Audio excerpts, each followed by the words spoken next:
Railway terror. The occupiers are destroying train stations in Ukraine and targeting passenger trains.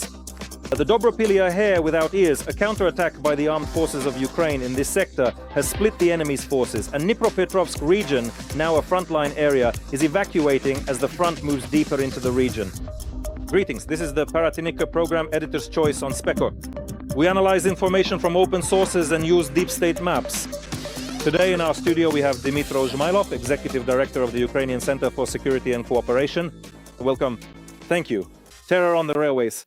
The enemy has chosen a new tactic of striking Ukraine's infrastructure. The occupiers have started targeting depots, train stations, and rolling stock. Children have been wounded and pensioners killed. The enemy struck the station in Shostka with Shaheds. The strike hit the Shostka-Kyiv train. The rolling stock caught fire. There were people on the platform, and a few minutes later, there was another strike. Due to the damage to the train, routes had to be changed, and suburban trains in the Sumy region were cancelled. A few days earlier, the occupiers had struck Ukrzaliznytsia in Odessa and the railway in Konotop.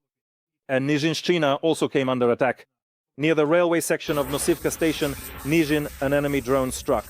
There is damage to the railway tracks and train delays. Let me remind you about the QR code that you see on your screen.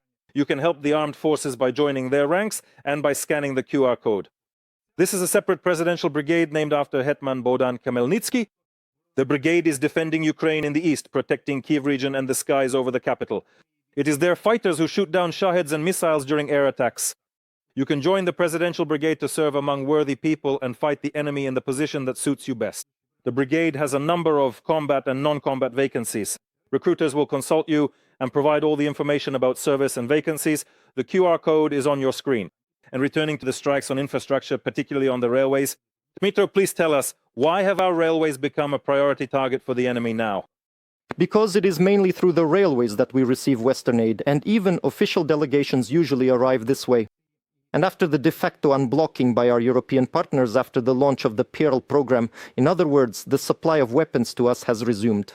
Plus, we are ramping up our own production, which is ongoing.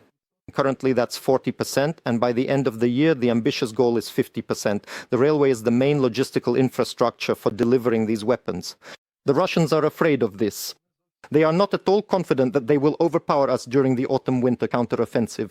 They have essentially failed in their summer offensive operations. And that's why they're now escalating, striking the railways, trying once again to freeze us, violating the airspace, and carrying out sabotage in Europe.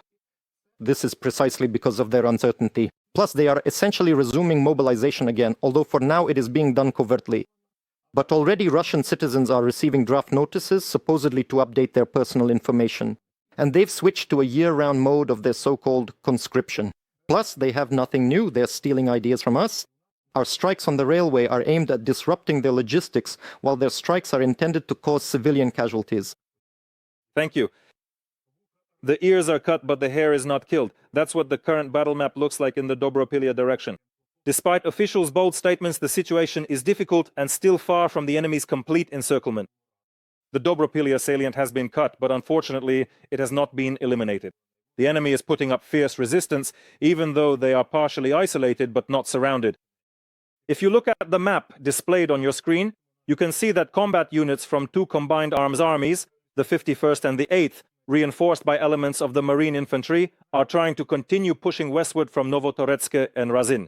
If you look at the map, you can see that this area is where the forces of the 51st and 8th combined arms armies, as well as Russian marine infantry units, are being deployed. It is also important to note the movement in the direction of Poltavka and Rusinyi Yar. Here too, marine infantry units are actively involved in the ongoing conflict. They are diligently trying to move forward toward the strategic location of Sofiivka, in order to effectively create conditions that would decisively prevent our valiant troops from successfully closing off their significant breakthroughs. So, coming back to this, we see that enemy units from the same 51st Combined Arms Army are assaulting from Fedorivka toward Rodinske. This is also a dangerous incursion, as we can see, as well as from the direction of Chervony Lyman. According to analysts, Krasny Lyman is already partially occupied. This creates conditions for the enemy occupiers to advance toward Mirnorad, encircling it from the north. Since we also have some minor issues in Novoekonomikne moving along the Pokrovsk-Bakhmut highway. The occupiers managed to enter Novoekonomikne, take up strong positions at one of the mines, and directed their movements along both sides of the main road.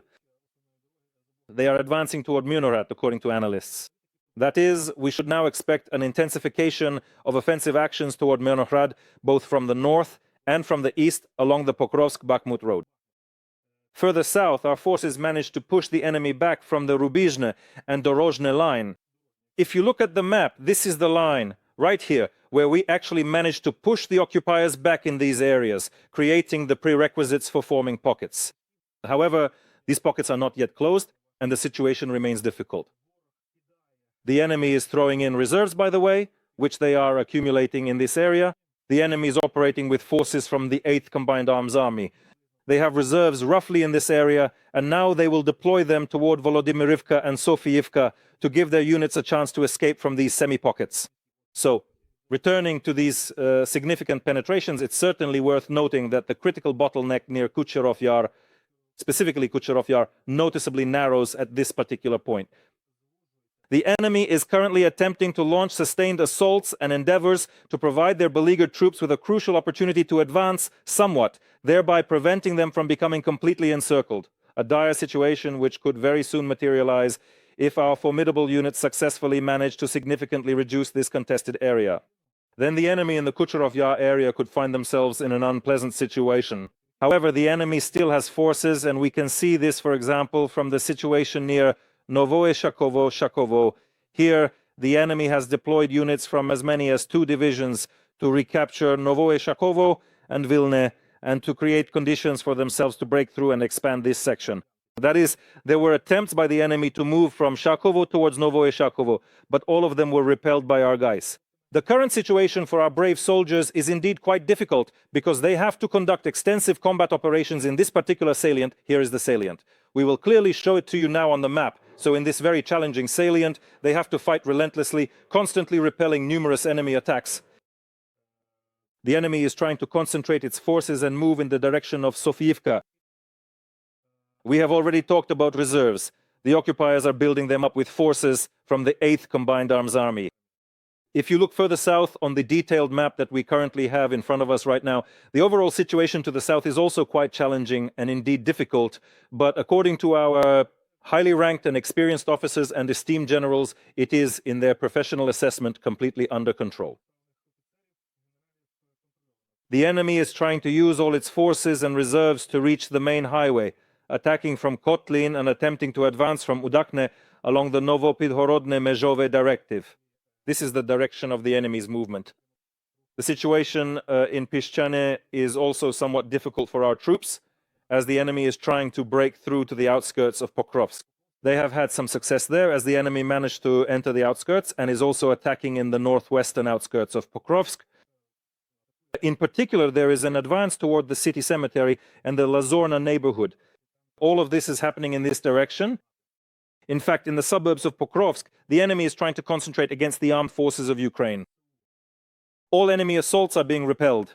However, the situation is also tense near Vypishchen, where the enemy is concentrating. On Shevchenko, they are also advancing toward Novopavlivka. They are trying to move along the highway and are attempting to counterattack. The situation has somewhat worsened in the area of Orekov. In fact, from Kotlyarivka, the enemy is trying to strike toward Komurivka, concentrating their efforts there. And from Orekov, we also see some advances toward the settlement of Novopavlivka. We will discuss this in more detail. It is worth noting that near the occupied Pishchane, the enemy has concentrated the forces of 3 brigades. They are trying to advance toward Pokrovsk, and in fact, our guys are holding back the forces of these 3 brigades. Now, on the southern direction and somewhat lower along the flank from Pishchane itself to Udakne, to Kotlyarivka, and to Orekov, we have the opportunity to ask about the situation south of Pokrovsk to an officer of the 3rd Brigade of the National Guard of Ukraine, Spartan, Captain Ivan Popov. Greetings to you. Wishing you strong health. Thank you for joining us. Thank you for your work. We know your brigade. We respect you. Please tell us, considering the reinforcements the enemy is receiving. There have been more assaults recently, considering that further north in the Dobropillia direction, the enemy is throwing in everything they have. They are pulling in all their reserves, everything they've got, both in terms of equipment and manpower on your side, further south. Yes, there are more assault actions. The enemy is carrying out more assaults. We can see this because they are moving in from several directions. Sometimes it happens that the enemy attacks from 2 or even 3 directions at once. That's why we use all available firepower to stop and destroy them. Tell me, please, how much more difficult has logistics become for us? If, say, a month ago, we could still drive up to your positions to reach the mortar teams, now obviously it's already very difficult even for the mortar crews themselves. So how difficult is the logistics situation now, and how many of these drones do we have to counter? Look, at the present moment, there are a significant number of FPV drones equipped with advanced fiber optics and various drones strategically lying in ambush waiting for their opportune moment. But our equipment is reinforced with additional protective measures for the safety of personnel and high-quality electronic warfare systems. But sometimes they do manage to achieve something, though it doesn't cause us any losses. Thank you for being with us. Speaking about the situation in southern Dnipropetrovsk was the officer of the 3rd Brigade of the National Guard of Ukraine, Spartan, Captain Ivan Popov. Dmytro, could you please tell us about the Dobropillia direction? The problem that arose was clearly systemic. For example, you can't have 3,000 enemy soldiers with equipment advancing such a distance and remain unnoticed. In your opinion, what is the reason for such an advance occurring? We have an internal reason which is personnel related because of untimely reporting about enemy actions, and in some places there still remains this old habit of sugarcoating the situation. Plus, the Russians carried out this infiltration very, very gradually. That is, these were small groups, the same tactic they used in the Pokrovsk area when they could literally crawl forward for weeks. And in fact, they managed to reach as far as Zeleny Kolodyas. So in this direction, our infantry units are extremely exhausted. And when this infiltration happens and we hear reports from brigade battalions that the clearing operation is underway, very often this clearing isn't infantry against infantry, but rather drones at work. Our guys try to find their hideouts and simply drive them out from there.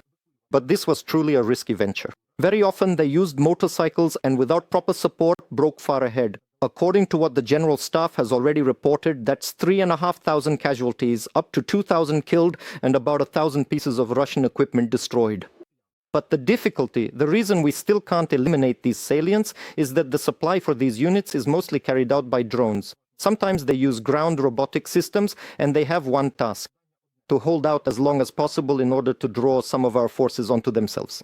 So what we are seeing in the area of Rodensky, Novoekonomichne and Krasny Lyman is a continuation of assault operations specifically aimed at closing off the Pokrovsk-Mirnograd agglomeration, because the last deadline we heard from both Z-War correspondents and the Russian authorities was back on the 1st of September. That is right at the end of the summer offensive campaign. In this context, let's say the intensity is increasing, particularly in the area of Chervony Lyman and Rodensky, and the enemy is not hiding their intentions. So, attacking Pokrovsk from 3 sides, in your opinion, when should we expect the peak of the offensive? Will it start to subside now, due to the weather and the reduction of their manpower? Or do you think the offensive is currently at its peak, or has it already passed? Why did the Russians make this Dobropillia salient?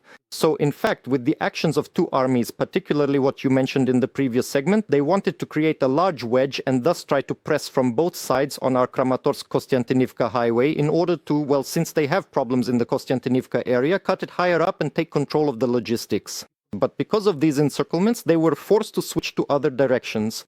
This means improving the situation directly in the Pokrovsk-Mirnograd agglomeration, but as for deblocking their own encircled units, they are basically not even trying. In other words, they drop as much supplies as they can and give orders either to hold their positions or to break out. As for our cities from Kramatorsk to Kostiantynivka, I think there will be a pause, and instead there will be an increase in strikes aimed at destroying our logistics. We can see that there are already anti-drone nets there. In principle, this work is ongoing, but the Russians want to seize this window of time to knock out as much of the supplies for our troops holding the defense here as possible. Due to failures in the north of Sumy region, the enemy is intensifying strikes on the regional center and districts of the region using both glide bombs and drones, trying to cut off power to the city and the region, targeting schools, maternity hospitals, and train stations. This is the situation on the border today.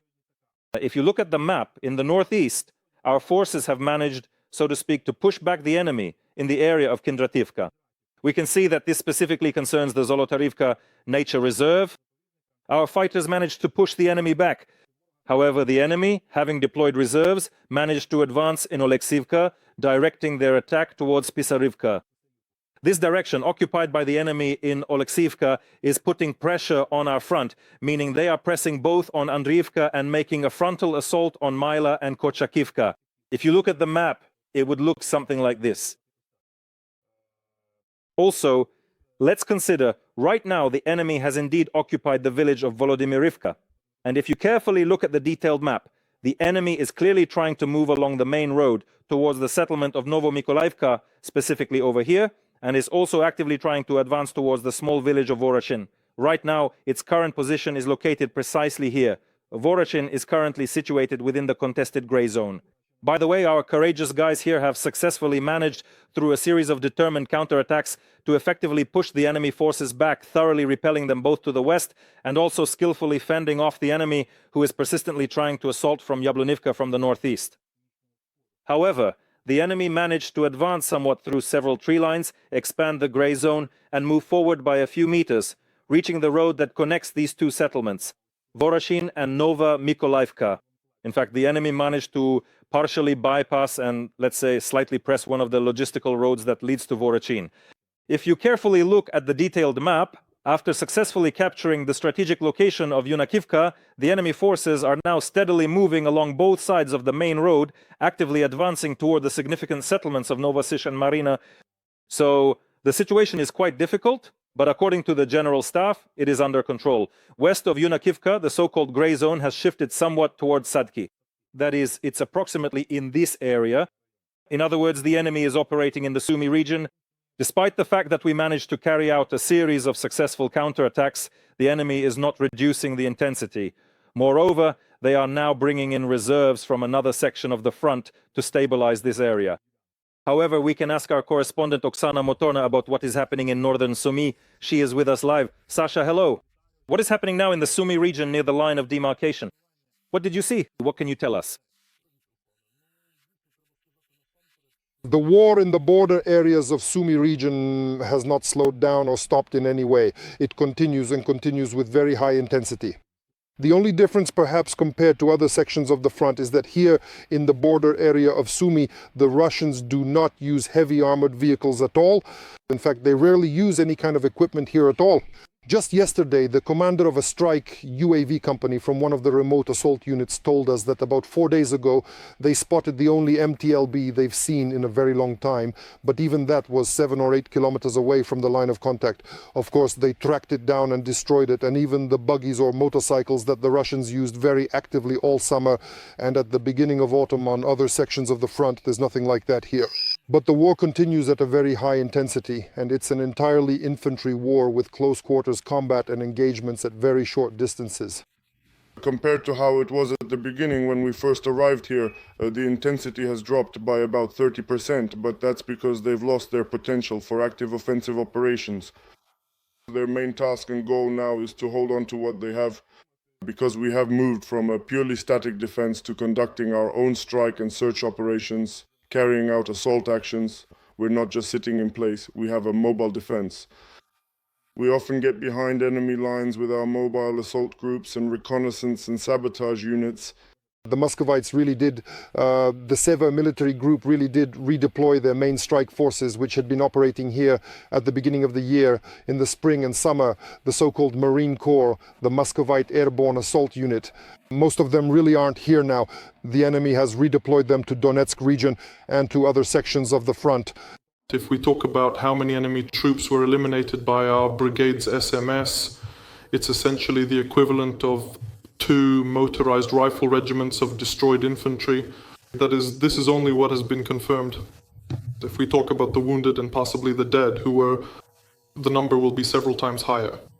And another significant and distinguishing feature of this particular Sumy section of the extensive front line is the consistent and impactful use of artillery.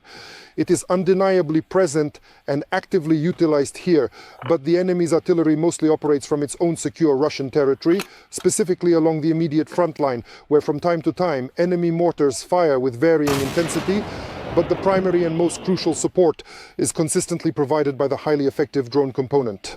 That is both ours and the Russians. As the commander of one of the units of the 71st Jaeger Brigade said, he mentions that there is no parity in the sky. In some aspects, such as heavy bombers, we have the advantage. But in other areas, for example in optics, the Russians have made significant progress here. They can already fly up to 40 kilometers. But another distinction in the Sumy direction is that guided aerial bombs are being used. Here the Russians use them very frequently and daily on the front line. And constantly Kievs are flying at the front, targeting drone operators and mortar crews. And here they are used very intensively against the infantry. Just the other day they landed as close as 7 to 8 meters from our guys' cover. What did you do then? We dug out a little. Ready. To sum up, I'll say that despite all these challenging circumstances and the very high intensity of direct infantry and small arms combat, which was truly demanding, overall, our soldiers in the border areas of Sumy region have at the very least stopped the advance of the Russians, and in some sectors they are even gradually and systematically pushing the enemy back toward the state border. We have the opportunity to ask Vitaly Hersak, the commander of the separate 423rd Battalion of Unmanned Systems, Skivsky Griffins, about the situation south of the highway beyond Donetsk. Greetings, Mr. Vitaly. Wishing you good health. Thank you for joining us. Thank you for what you do. We've seen a lot of videos of your battalion at work. Your direction is quite challenging. Let's put it this way, that's true. Tell me, in your opinion, what allows the enemy, despite their losses, to make advances in the area of Verbov or, for example, in the area of Suznivka on this section of the front? And further down, if you look at the map, that's Novogryhorivka, for example, or Nova Ivanivka. What makes this possible? Is it because they have a large number of troops, or is it due to the use of aviation, or perhaps effective command? In your opinion, what is it that allows them to do this? I truly believe that the primary and most significant reason for the enemy's continuous and aggressive advances in various different areas across the battlefield is fundamentally the same everywhere. It is primarily due to the profound exhaustion of our valiant troops and the critical understrength of our crucial infantry units, which are currently facing immense pressure. That's the main reason. Because brigades and battalions in the most intense and hottest directions over the past 6 months or so have already gone through a full recovery process 2 or even 3 times. And to put it simply, it means they experience a significant loss of their personnel, which necessitates a complete overhaul and are essentially reformed from scratch, undergoing a thorough rebuilding process. So, in your opinion, considering you also have maps and can see the directions of movement, what is the main goal of this advance right now? Is it aimed at Pokrovsky, at the city itself, or is the goal to reach the highway? Or will they continue moving further west along this highway toward Verbov and directly along the road to bypass Pokrovsky? Or is Pokrovsky itself the main target? Let's put it this way. If their overarching and primary goal is indeed Ukraine as a whole, I honestly don't think that Pokrovsky itself is their singular, specific, and ultimate target. However, in this particular and very crucial situation, Pokrovsky represents an exceptionally important strategic location for them, a truly key and pivotal point, and it undeniably constitutes their main and primary direction of advance on this specific and critical front.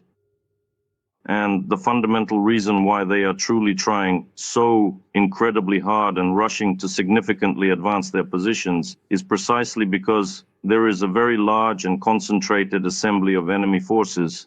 And for us, let's say, there is a quite significant and pressing problem with our infantry. You know, the principles of military math are actually very simple and straightforward. If you genuinely need to concentrate 20 or even 30 infantry soldiers in one specific direction or another particular area, then you absolutely need exactly 20 or precisely 30, not merely 2 or just 3.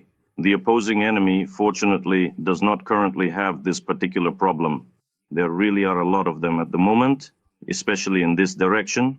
But as for their advance, look, they will, at least I hope so, and we are doing everything we can to ensure it, even though there are only 15 to 20 kilometers left to Pokrovsky. I think it will take them a very long time to get there because we are doing everything possible to stop the enemy. And even if we talk about Verbov, on the approaches to Verbov, we are destroying all of them. they attempted to hoist their distinctive three-striped rag, a symbol of their presence in that location. However, our highly efficient and well-prepared unit, utilizing advanced and sophisticated unmanned systems, swiftly and decisively detected and immediately destroyed both that provocative rag and the individuals attempting to display it. And thankfully, by the grace of God, absolutely nothing they intended or hoped for came to fruition for them in that endeavor. Thank you very much for being with us. That was the commander, let me remind you, of the 423rd Battalion of Unmanned Systems, the Scythian Griffins, Vitaly Hersak. Returning to the situation in the Veliki Kalivsky direction, Dmytro, let me ask you, this is about the salient that has formed in the Verbov area. It could threaten our grouping to the south in the area of Hulyai-Pole. Will the enemy continue to focus on the highway and move along the settlements? Or will they still be able to move further south toward the salient at Hulyai-Pole? The Russians definitely have such plans. Ultimately, they wanted to reach Pokrovsk so that from the Hulyai-Pole area they could create crossfire with drones and paralyze our logistics. But that's a very long-term prospect. This direction is actually the most problematic. Last month it accounted for 16% of attacks, but 53% of the territorial losses. This is the Novopavlivka direction. What could happen here on a global scale? Most likely they will try not to make deep wedges because they have bitter experience from the Dobropillia direction and instead will try to advance and gradually block our logistics. So the main problem there was that the territorial defense units had only light weapons, then the 110th Brigade was redeployed there, then it was reinforced with separate battalions from heavy mechanized brigades, some assault units were also sent in, and now it is very important to streamline all this logistics and the logic of our defense. So let me remind you again that in the Dnipropetrovsk region, a large defensive line is being built which is meant to prevent the advance of troops from the Donetsk basin. Therefore, in the end, not everything there is, roughly speaking, lost. And now, in particular, regarding what was said about drones, reforms are underway to decentralize procurement. And according to overall statistics, this is what Pavlo Palisa, the former commander of the 93rd, who now works in the president's office, is working on. The effectiveness of drone strikes has increased by 40%. And if at the beginning of January we had 67% of equipment hit, which was already quite low, then by the beginning of summer it was already 85%. The same applies to infantrymen, where the distribution is not like in a standard battle. There about 54% are killed and 46% are wounded, according to the data from Armor.